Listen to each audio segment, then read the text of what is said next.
हरे कृष्णा दंडोत प्रणाम। भगवत गीता के अध्याय 6 के श्लोक संख्या 25 के बारे में हम विचार करें। मज्ञान तिमिरांधस्य ज्ञानांजन शलाकया चक्षुरुन्मिलितं तस्मै श्री गुरुवे नमः।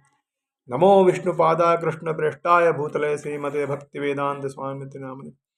नमस्ते सरस्वते देवे गौरवाणी प्रचारणे निर्विशेषा शून्यवादी पाश्चात्य देश। जय श्री कृष्ण चैतन्य प्रभु नित्यानंद श्री अद्वैत गदाधर श्रीवासादि गौर। हरे कृष्ण कृष्ण कृष्ण हरे हरे हरे राम राम राम हरे। श्लोक संख्या 25। शने शने रूपर मेतद बुद्ध्या गति गृहीतया आत्मसंस्थम मनः कृत्वा न किंचिदपि चिंतयेत। धीरे धीरे क्रमशः पूर्ण विश्वास पूर्वक बुद्धि के द्वारा समाधि में स्थित होना चाहिए और इस प्रकार मन को आत्मा में ही स्थिर करना चाहिए तथा अन्य कुछ भी नहीं सोचना चाहिए। इसमें कहा गया बुद्धिया धृति गृहीतया। साधन करते करते प्राय साधकों को उकताहट हो जाती है, निराशा होती है कि ध्यान लगाने विचार करने इतने दिन हो गए पर तत्व की प्राप्ति नहीं हुई, अब क्या होगी, कैसे होगी। इस बात को लेकर भगवान ध्यान योग के साधक को सावधान करते हैं कि उसको ध्यान योग का अभ्यास करते हुए सिद्धि प्राप्त न हो तो भी उकताना नहीं चाहिए, तो धैर्य रखना चाहिए। जैसे सिद्धि प्राप्त होने पर सफलता होने पर धैर्य रहता है, विफलता होने पर भी वैसे ही धैर्य रहना चाहिए कि वर्षों के वर्ष बीत जाए, शरीर चला जाए तो भी परवाह नहीं, पर तत्व को तो प्राप्त करना ही है। कारण कि इससे बढ़कर दूसरा कोई ऐसा काम है ही नहीं। इसलिए इसको समाप्त करके आगे क्या काम करना है, यदि इससे भी बढ़कर कोई काम है तो इसको छोड़ो और उस काम को अभी करो। इस प्रकार बुद्धि को वश में कर ले, अर्थात बुद्धि में मान बढ़ाई आदि आराम आदि को लेकर जो संसार का महत्व पड़ा है वो उस महत्व को हटा देना चाहिए। तात्पर्य है कि पुराने श्लोकों में जो विषयों का त्याग करने के लिए कहा गया है, धैर्य युक्त बुद्धि से उन विषयों से उपराम हो जाना चाहिए। शने शने रूप परमे तत्, उपराम होने में जल्दीबाजी नहीं करे किंतु धीरे धीरे उपेक्षा करते करते विषयों से उदासीन हो जाए और उदासीन होने पर उससे बिल्कुल ही उपराम हो जाए।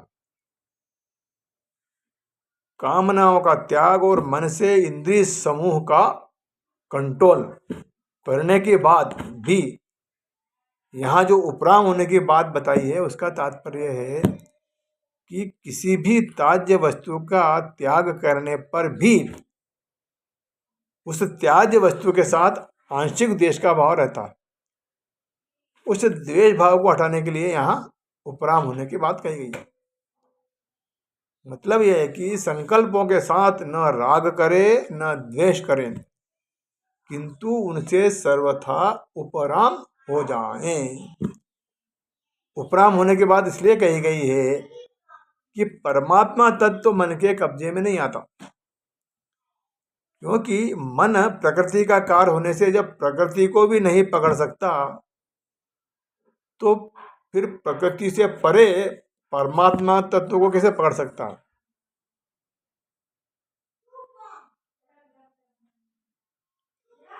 अर्थात परमात्मा का चिंतन करते करते मन परमात्मा को पकड़ ले, ये उसके हाथ की बात नहीं है। जिस परमात्मा की शक्ति से मन अपना कार्य करता है उसको मन कैसे पकड़ सकता। यन मनसा न मनुते ये नार मनो मतम, वो एक उपनिषद में कहा है। जिस सूर्य के प्रकाश से दीपक बिजली आदि प्रकाशित होते हैं, वे दिए दीपक सूर्य को कैसे प्रकाशित कर सकते हैं, कारण कि उनमें सूर्य से ही तो प्रकाश आता है। ऐसे ही मन बुद्धि आदि में जो कुछ शक्ति है वह उस परमात्मा से ही आती है। अतः वे मन बुद्धि उस परमात्मा को कैसे पकड़ सकते हैं? नहीं पकड़ सकते। दूसरी बात, संसार की तरफ चलने से सुख नहीं पाया है, केवल दुख ही दुख पाया है। अतः संसार के चिंतन से प्रयोजन नहीं रहा। अब क्या करें? तो उपाय कि उससे उपराम हो जाए। आनंद संस्थम मन कृत्वा, सब जगह एक सच्चिदानंद परमात्मा ही परिपूर्ण है। संकल्पों में पहले और पीछे अंत में वही परमात्मा स्थित है। संकल्पों में भी आधार और प्रकाश रूप से एक परमात्मा ही परिपूर्ण है। उन संकल्पों से कोई और सत्ता पैदा नहीं हुई, किंतु उनमें सत्ता रूप से परमात्मा ही है। ऐसा बुद्धि का दृढ़ निश्चय निर्णय रहना चाहिए। मन में कोई तरंग वाइब्रेशन पैदा हो भी जाए तो उस वाइब्रेशन को परमात्मा का ही स्वरूप माने। दूसरा भाव यह है कि परमात्मा देश काल वस्तु व्यक्ति घटना परिस्थिति आदि सब में परिपूर्ण है। ये देश काल आदि तो उत्पन्न होते और मिटते हैं, परंतु परमात्मा तत्व जो रहता है वह बनता बिगड़ता नहीं है। वह तो सदा जो का तो रहता है। उस परमात्मा में मन को स्थिर करके, अर्थात सब जगह एक ही परमात्मा है, उस परमात्मा के सिवा कोई दूसरी सत्ता है ही नहीं, ऐसा पक्का निश्चय करके कुछ भी चिंतन हमको दूसरा नहीं करना। न किंचित अपि चिंतयेत, संसार का चिंतन न करें, यह तो बात पहले आ गई। अब परमात्मा सब जगह परिपूर्ण है ऐसा चिंतन भी न करें, कारण कि जब मन को परमात्मा में स्थापन कर दिया तो अब चिंतन करने से एक नई वृत्ति पैदा हो जाएगी, अर्थात मन के साथ संबंध बना रहेगा, जिससे संसार से डिटैचमेंट नहीं होगा। डिटैचमेंट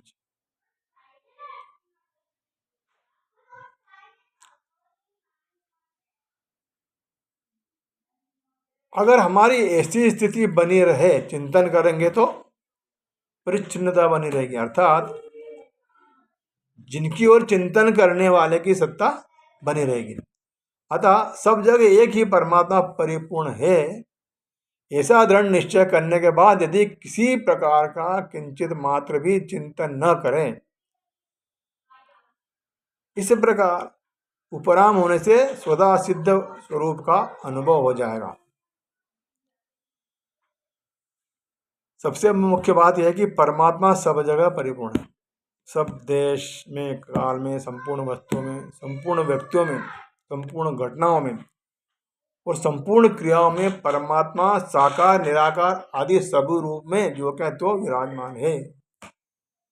उस परमात्मा के सिवा जितना भी प्रकृति का कार्य है वह सबका सब परिवर्तनशील है, परंतु परमात्म तत्व में कभी किंचित मात्र भी परिवर्तन नहीं हुआ, न होगा, न हो सकता है। उस परमात्मा का ध्यान ऐसे किया जाए कि जैसे कोई मनुष्य समुद्र में गहराई में उतर जाए तो जहां तक दृष्टि जाती है वहां तक जल ही जल दिखता है। नीचे देखो तो भी जल, ऊपर देखो तो भी जल, चारों तरफ जल ही जल परिपूर्ण है। इस तरह जहां स्वयं अपने आप को एक जगह मानता है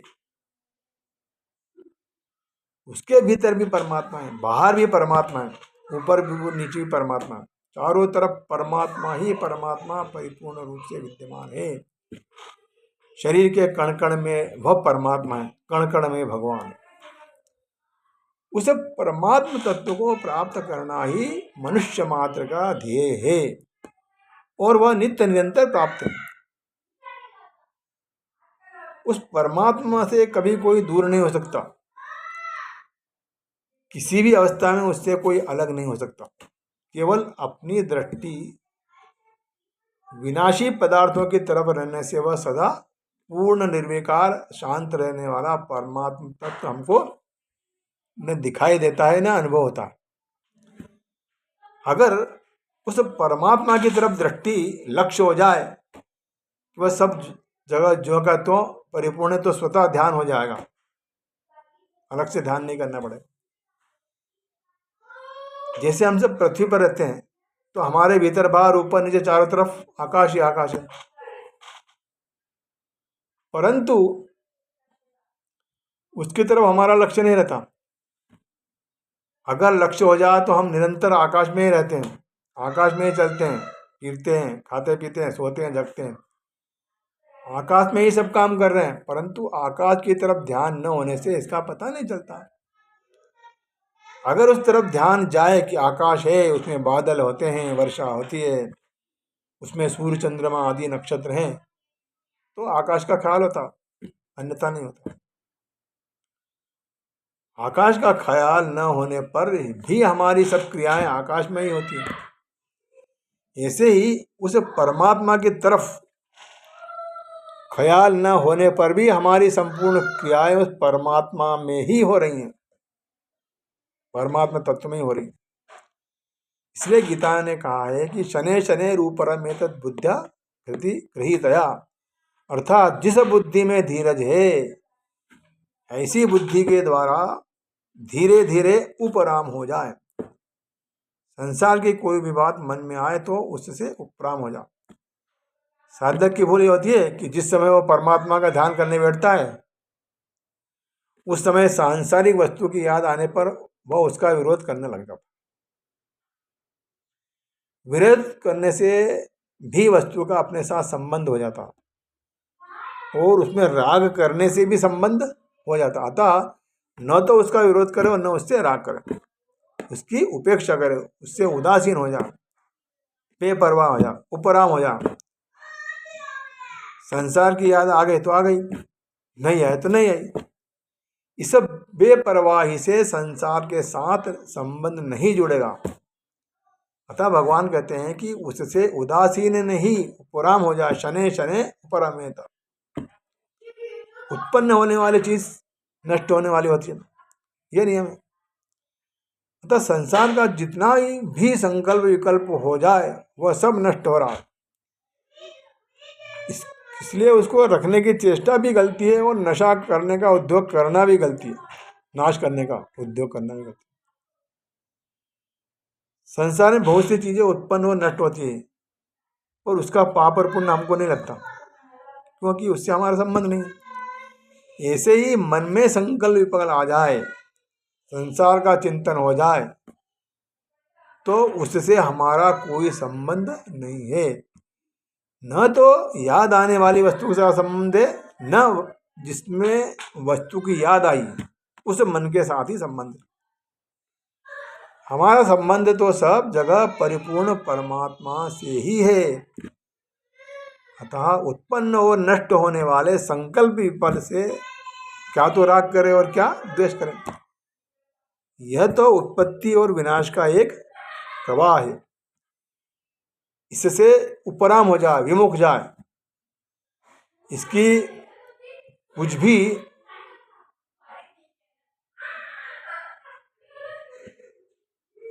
परवाह न करें। एक परमात्मा ही परमात्मा परिपूर्ण है। जब हम अपना एक व्यक्तित्व पकड़ लेते हैं तब मैं हूं ऐसा दिखने लगता। मैं, यह व्यक्तित्व मैं पन भी जिसके अंतर्गत है, ऐसा वो अपार असीम सम शांत चिद्घन आनंदघन परमात्मा। जैसे संपूर्ण पदार्थ क्रियाएं आदि एक प्रकाश के अंतर्गत होती है, उस प्रकाश का संबंध है तो मात्र वस्तुओं, क्रियाओं, व्यक्तियों आदि के साथ है। वो नहीं है तो किसी के संबंध नहीं, साथ नहीं। प्रकाश अपनी जगह जो का तो स्थित है, उसमें कई वस्तुएं आती जाती रहती हैं, कई क्रियाएं होती रहती हैं, किंतु प्रकाश में कुछ भी फर्क नहीं पड़ता। ऐसे ही प्रकाश स्वरूप परमात्मा के साथ किसी भी वस्तु, क्रिया आदि का कोई संबंध नहीं है। संबंध है तो संपूर्ण के साथ संबंध है, नहीं तो किसी के साथ संबंध नहीं।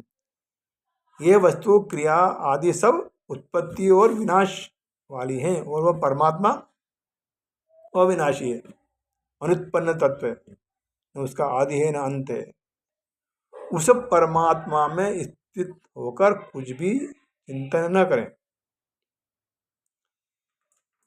एक चिंतन करते हैं और एक चिंतन होता है। चिंतन करे नहीं और अपने आप को चिंतन हो जाए तो उसके साथ अपना संबंध न जोड़े, तटस्थ रहे। वास्तव में हम तटस्थ ही हैं, क्योंकि संकल्प विकल्प तो उत्पन्न और नष्ट होते हैं, पर हम रहते हैं। इसलिए रहने वाले स्वरूप में ही रहें और संकल्प विकल्प की उपेक्षा कर दें तो हमारे पर वह लागू नहीं होगा। साधक एक गलती करता है कि जब उसको संसार याद आता है तब वो उससे द्वेष करता कि इसको हटाओ, इसको मिटाओ। ऐसा करने से संसार के साथ विशेष संबंध जुड़ जाता है। इसलिए उसको हटाने का कोई उद्योग न करें। अभी तो हमको ऐसा विचार करना चाहिए कि जो संकल्प विकल्प होते हैं उनमें भी वो परमात्मा ओतप्रोत है। जैसे जल में बर्फ का ढेला डाल दें तो बर्फ स्वयं भी जले और उसके बाहर भी जले, ऐसे ही संकल्प विकल्प कुछ भी आ जाए वह परमात्मा के ही अंतर्गत है और संकल्प विकल्प के भी अंतर्गत परमात्मा ही परमात्मा परिपूर्ण है। जैसे समुद्र की बड़ी बड़ी लहरें उठती हैं, एक लहर के बाद दूसरी लहर आती है, उन लहरों में भी जल ही जल है। देखने में लहर अलग अलग दिखती है पर जल के सिवा लहर कुछ भी नहीं। ऐसे ही संकल्प विकल्प में परमात्मा तत्व के सिवा कोई दूसरा तत्व विद्यमान नहीं है, कोई वस्तु नहीं है। हरे कृष्णा, दंडवत प्रणाम।